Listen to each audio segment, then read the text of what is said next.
I'm Bruce, and today let's cook a traditional Filipino dish, Sinigang with pork neck bones. For this recipe, you might want to pay a visit to your local Asian market.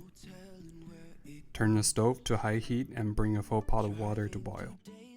Carefully place about 1.5 pounds of pork neck bones into the water. Add 5 to 6 slices of ginger and about 3 tablespoons of Chinese cooking wine. Keep the heat high and let it boil for about 5 minutes. In this process, ginger and alcohol will neutralize the metallic taste of blood from the pork. Blanching is also the key step to a clear soup. The unpleasant foam here is the excessive blood and impurities rendered out from your meat. In the meantime, let's prepare the veggies. Cut 1.5 small-sized red onions into cubes. 2 small tomatoes. In this dish, we're mainly using tomatoes for their color. Of course, it's going to bring a touch of freshness. Tamarind is going to dominate the flavor of the dish. After the blanching is done, pour everything into a colander.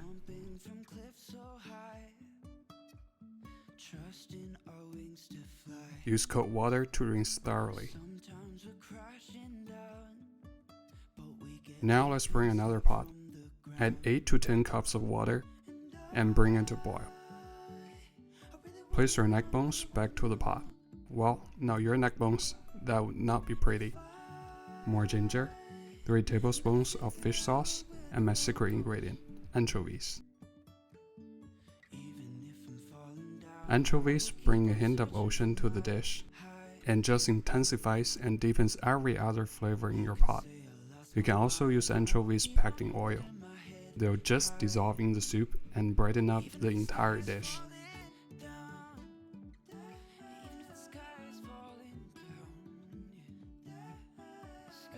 Now it's time to add the chopped onions and tomatoes. Turn the heat to low and let it simmer for 1 hour and 30 minutes until the meat hardly attaches to its bone and it can just melt between your teeth. People always tell me that all the nutrients and essence resides in the bones. You need to boil it slowly for a long time to extract the calcium and all the other good stuff. Personally, I don't really buy it, but there's a truth behind the widely adopted method.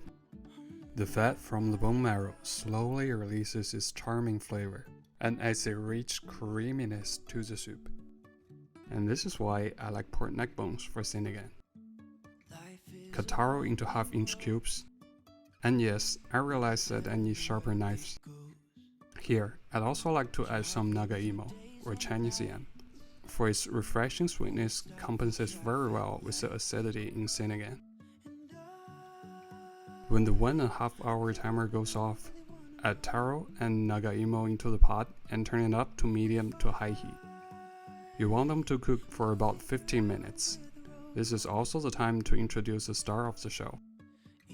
I'm using tamarind powder I found in the Asian market. You can make tamarind juice from dried tamarind pods as well. They work even better.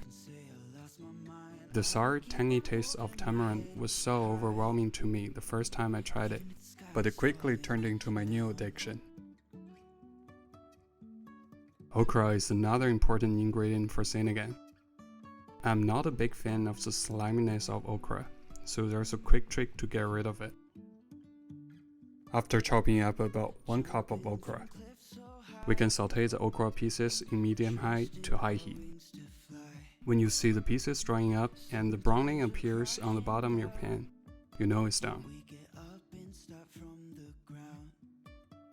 Add the pre-cooked okra into the soup, and don't leave there for too long. 2 minutes will do the work.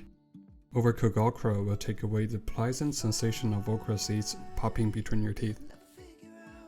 Add some greens, spinach, bok choy, your choice. When you can easily break the taro cubes, it's time to enjoy the addictive Filipino dish.